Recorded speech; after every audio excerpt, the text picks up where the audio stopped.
Okay, good morning at oras na naman uli araw para magrehistro tayo. Samahan nyo ako sa emission testing ng ating munting TD27 na Nissan Urban Escapade. Ito nga pala yung nadaanan natin, yan yung susunod na itetest dito sa van na Euro 4 na Montero.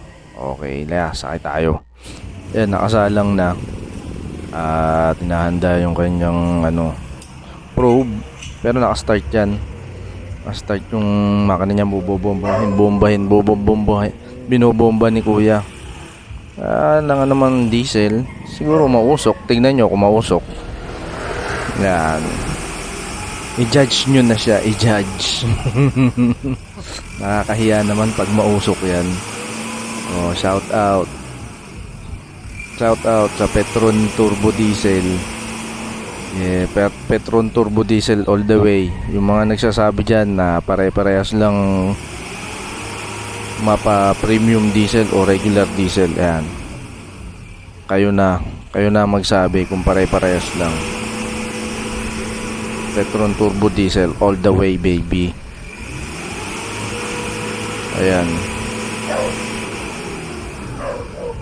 mahaba yan, baka sabihin nyo kinat ko.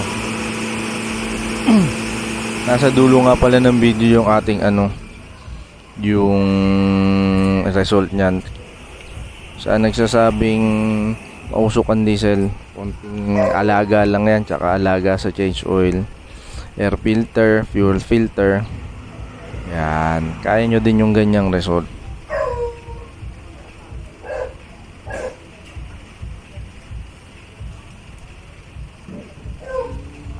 Oh, sasabitan para proof nila na tumatakbo talaga yung makina ng sasakyan. Okay. Parang pang gumagalaw.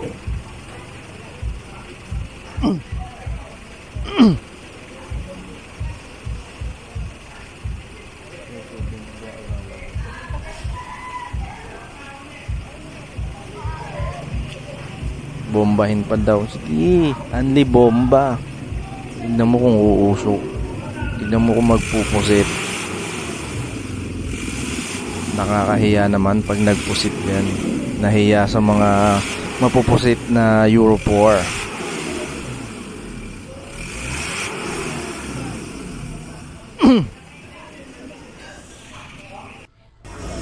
Okay, ito yung sinasabi ko sa inyo.